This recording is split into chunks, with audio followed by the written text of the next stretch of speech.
गर्भवती महिलाएं, बुजुर्ग व्यक्ति और बच्चे यदि निर्जला व्रत करना चाहते हैं तो उनके लिए विशेष अद्भुत उपाय है। जय श्री राम। प्रिय दर्शकों, आप सभी का हमारे चैनल पर हार्दिक स्वागत है। आज के इस वीडियो में बात करेंगे निर्जला एकादशी व्रत कैसे करें। निर्जला एकादशी व्रत करने का नियम क्या है, विधि क्या है, उसकी महत्वता क्या है। निर्जला एकादशी में पानी पीना चाहिए, जल पीना चाहिए या नहीं। निर्जला एकादशी में जल कब पीना चाहिए, अर्थात पानी कब पीना चाहिए। जो लोग निर्जला एकादशी व्रत ना कर पाएं तो वो क्या करें, क्या इस निर्जला एकादशी व्रत करें या ना करें। जो गर्भवती महिलाएं हैं, जो बुजुर्ग व्यक्ति हैं, जो बच्चे हैं, यदि वो निर्जला एकादशी व्रत करना चाहते हैं तो उन्हें किस तरह व्रत करना चाहिए, उसका नियम क्या है, उसकी विधि क्या है।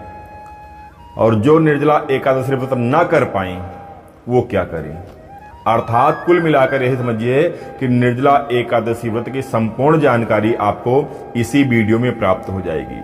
ज्येष्ठ माह के शुक्ल पक्ष की एकादशी को निर्जला एकादशी कहते हैं। निर्जला एकादशी व्रत में पूरा दिन पूरी रात अर्थात पूरा व्रत जो है वह बिना जल पानी पिए हुए करना चाहिए। केवल आचमन कर सकते हैं, वो भी जल कंठ के नीचे नहीं जाना चाहिए। अर्थात बिना जल पानी पिए हुए निराजल, इसका नाम निराजल इसीलिए रखा गया है कि निराजल बिना जल पानी के यह व्रत किया जाता है। लेकिन ध्यान रखिए, यह व्रत बहुत ही अद्भुत, अलौकिक, उत्तम है। ऐसा शास्त्र में कहा गया है कि जो व्यक्ति निराजल एकादशी व्रत निर्जल करता है, बिना जल पिए हुए करता है, उसे वर्ष की पूरी एकादशी का फल प्राप्त होता है। जैसे माह में 2 एकादशी आती है, कृष्ण पक्ष में और शुक्ल पक्ष में। माह एक वर्ष में 12 माह होते हैं, तो 12 दूना 24, 24 एकादशी एक वर्ष में आती है। जिस वर्ष में अधिक मास, पुरुषोत्तम मास लगता है, उसमें 2 एकादशी बढ़ जाती है। तो अर्थात कभी कभी जो है 26 एकादशी हो जाती है। तो जिस वर्ष में निर्जला एकादशी पड़ रही है, चाहे वो 24 एकादशी पड़े, चाहे वो 26 एकादशी, पूरे वर्ष की एकादशी का फल केवल एक व्रत में प्राप्त होता है, निर्जला एकादशी में। यह व्रत कठिन व्रतों में एक व्रत माना जाता है। सबकी बात नहीं है, सभी लोग इस व्रत को नहीं कर सकते हैं, क्यों निराजल रखना बहुत बड़ी बात है। एक बार भीम जी ने अपने पितामह व्यास जी से पूछा था, पितामह, हमारे सभी भाई एकादशी का व्रत करते हैं। जहां तक मैं सुना हूं कि जो एकादशी व्रत करता है उसे मोक्ष और वैकुंठ प्राप्त होता है। तो पितामह, क्या मैं नरकगामी हूं, मैं नरक में जाऊंगा क्योंकि मैं एकादशी व्रत नहीं करता हूं, मैं तो कोई व्रत नहीं करता हूं। तब पितामह ने कहा, भीमसेन, यदि स्वर्ग को अच्छा और नरक को बुरा जानते हो, बुरा समझते हो, तो एकादशी व्रत अवश्य धारण कर लीजिए, एकादशी व्रत अवश्य कीजिए। तब भीमसेन ने निवेदन किया, पितामह, हमारे पेट में एक वृक नामक अग्नि दधकती है, अग्नि प्रज्वलित रहती है, जो बिना अन्न खाए हुए वह शांत नहीं होती है। तो कुछ भी हो जाए, मैं बिना अन्न ग्रहण किए नहीं रह सकता, मैं जीवित नहीं रह पाऊंगा, तो इसलिए मैं कोई व्रत नहीं कर पाऊंगा।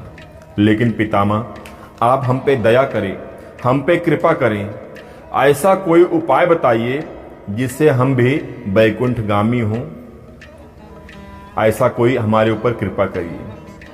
पितामह ने कहा, व्यास जी ने कहा, पुत्र, ऐसा कोई उपाय नहीं है, ऐसा कोई विधान नहीं है कि बिना कुछ किए हुए उसे सद्गति प्राप्त हो जाए। परंतु हाँ, ध्यान रखिए, एक व्रत ऐसा ही है जो ज्येष्ठ माह के शुक्ल पक्ष की एकादशी को निर्जला एकादशी कहते हैं। यदि तुम वर्ष में एक दिन आप निराजल व्रत रख सकते हो तो आपके पूरे एकादशी को फल पुण्य प्राप्त हो जाएगा। तब भीमसेन ने कहा, पितामह, ऐसी बात है तो मैं वर्ष में एक बार निराजल तो रह सकता हूं, लेकिन कहो हर 15 दिन में, हर हफ्ते में व्रत रखूं तो यह हमसे नहीं होगा। ये निराजली एकादशी में व्रत अवश्य करूंगा। तब व्यास जी ने कहा, भीमसेन आप इस एकादशी को निराजल रखिए, व्रत शुरू से लेकर पारण तक आप इस व्रत को रखिए, और जब व्रत पारण करना हो तो भगवान के चरणोदक से या जल पीकर आप व्रत का पारण करें। पूरे एकादशी का, वर्ष का एकादशी का पुण्य आपको प्राप्त हो जाएगा। तो यह एकादशी निर्जला एकादशी भीमसेनी ने किया था, अर्थात इसे भीमसेनी एकादशी भी कहते हैं। तो इस बात का आपको भ्रम दूर हो गया होगा कि निराजल व्रत हम कैसे करें, अर्थात बिना जल पिए हुए निराजल एकादशी व्रत करना चाहिए।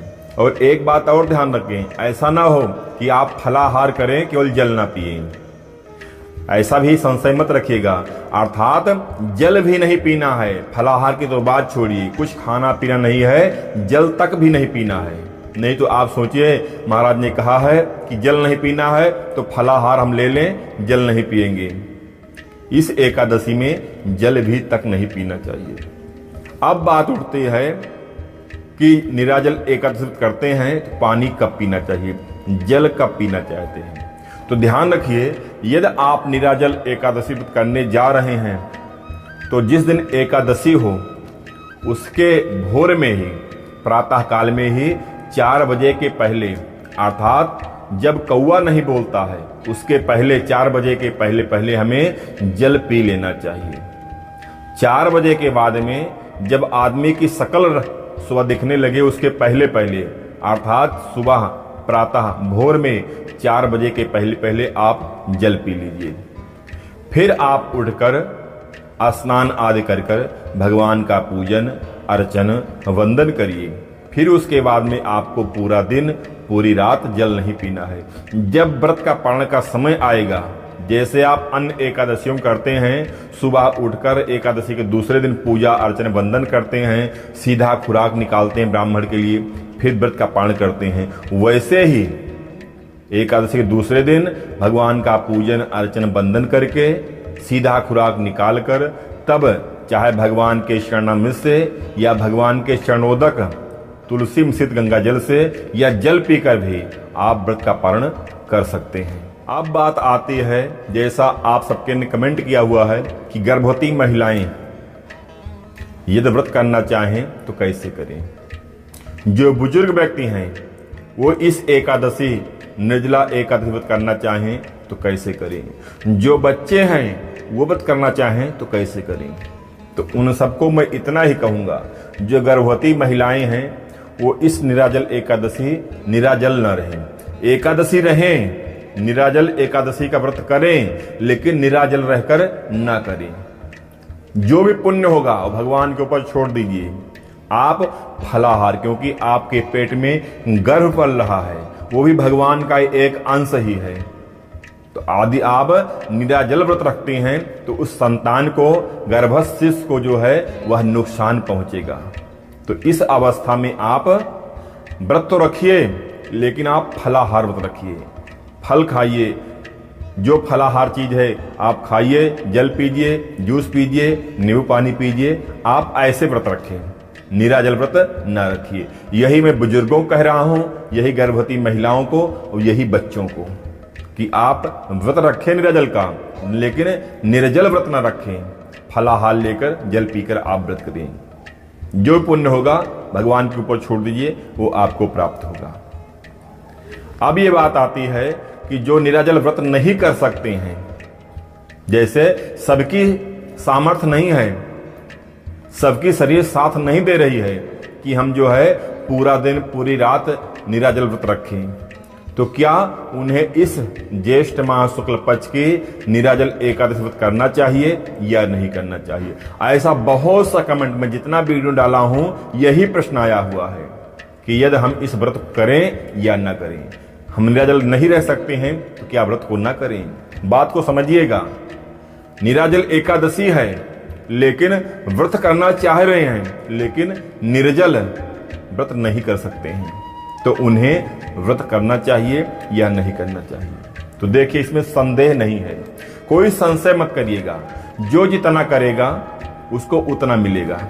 जैसे एक बारिश हो रही है, आप उस बारिश में एक गिलास आसमान के नीचे रखते हैं तो आप गिलास में जितना आपका 200 ग्राम 250 ग्राम का जल होगा उतने आएगा।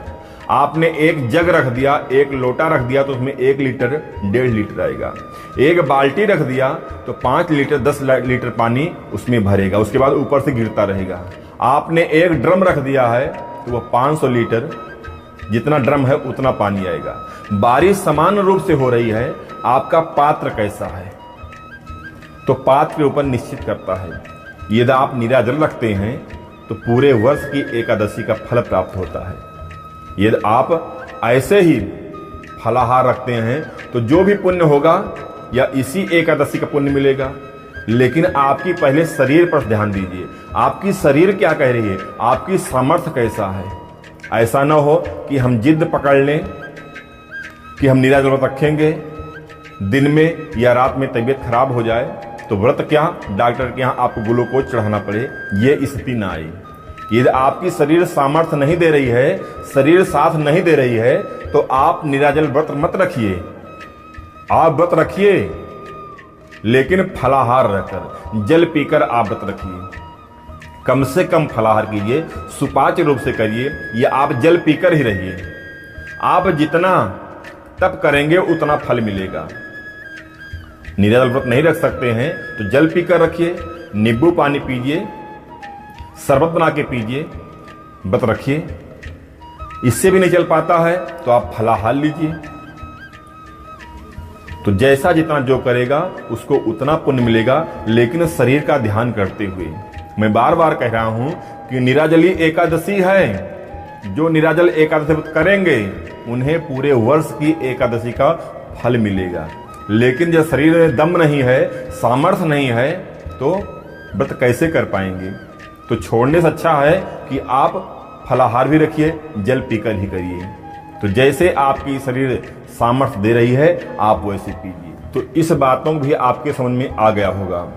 अब आप एक प्रयास करिएगा कि सुबह उठकर पूजन करने के बाद में जितना देर हो सके आप निराजल रखिए। प्रयास तो ये करिए कि सूर्य उदय के बाद में, अर्थात सुबह 4 बजे पहले पहले आप जल पी लीजिए, उसके बाद जल मत पीजिए। पूरा दिन आप निर्जल रखिए। जब सूर्य अस्त हो जाए तब जल पी लीजिए। इसका भी अधिक फल आपको कुछ न कुछ प्राप्त होगा। तो इसलिए जितना हो सके आप, कहने का हमारा तात्पर्य यही है, जितना हो सके तब करें। लेकिन गर्भवती महिलाएं, बुजुर्ग व्यक्ति, बच्चे, मैं यही कहूंगा, अपने हिसाब से कह रहा हूं, ये सब निराजल व्रत ना रखें। बाकी जो लोग हैं वो प्रयास करिए कि सुबह से लेकर शाम तक आप निराजल व्रत रखिए।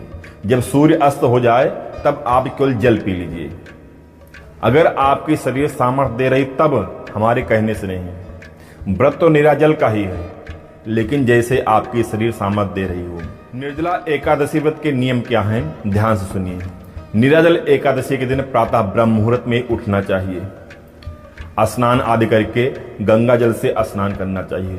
स्वच्छ और साफ वस्त्र पहनना चाहिए। हो सके तो पीला वस्त्र या पीला दुपट्टा गमछा लेकर ही पूजा मंदिर में पधारें।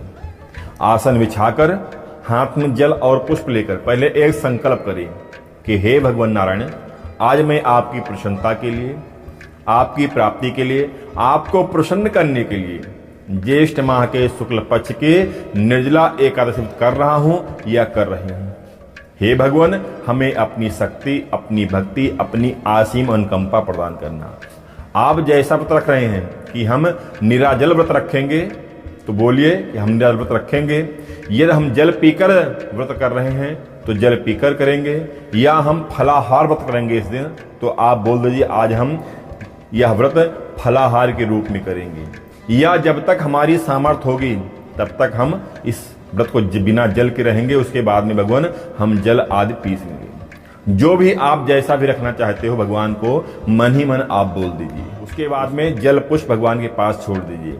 अब भगवान का पूजन जैसे पास जो आपकी सामग्री हो, जल से चंदन, पुष्प, धूप, दीप, मिठाई, फल जो भी हो भगवान को अर्पण कर दीजिए, कोई दक्षिणा भेंट कर दीजिए और एकादशी पूजन अर्चन वंदन करने के बाद में ज्येष्ठ माह शुक्ल पक्ष निर्जला एकादशी व्रत को पढ़ना या सुनना चाहिए। एकादशी के दिन सुबह 6 बजे हमारे इसी चैनल पर एकादशी की कथा की वीडियो आती है, आप अपने मोबाइल में कथा को सुन सकते हैं। उसके बाद भगवान का सबसे प्रिय मंत्र है ओम नमो भगवते वासुदेवाय। इस मंत्र का आपको जप करना चाहिए, अधिक मात्रा में जप करना चाहिए, जितना आपके पास समय हो। उसके बाद भगवान की आरती करें, आपका व्रत शुभारंभ हो जाता है। जैसे आप निर्जल रखते हैं, जल पीकर रखते हैं, फलाहार रखते हैं, जो आपकी सामर्थ्य हो आप वैसे व्रत रखिए। शाम के समय फिर स्नान आदि करके फिर भगवान का पूजन करिए। और रात जागरण का विशेष महत्व है, रात्रि जागरण का एकादशी व्रत में। तो यदि आप निर्जल व्रत रखे हुए हैं तो आप बोलेंगे तो प्यास लगेगी, तो मन ही मन भगवान का आप स्मरण कीजिए, भगवान का जागरण कीजिए, भगवान के मंत्रों का, भगवान के विषयों का चिंतन करिए। और उसके बाद दूसरे दिन फिर स्नान आदि करके पूजन पाठ करके ब्राह्मण के निमित्त सीधा खुराक निकालकर दक्षिणा के साथ में रख दीजिए। उसके बाद में व्रत का पारण करिए।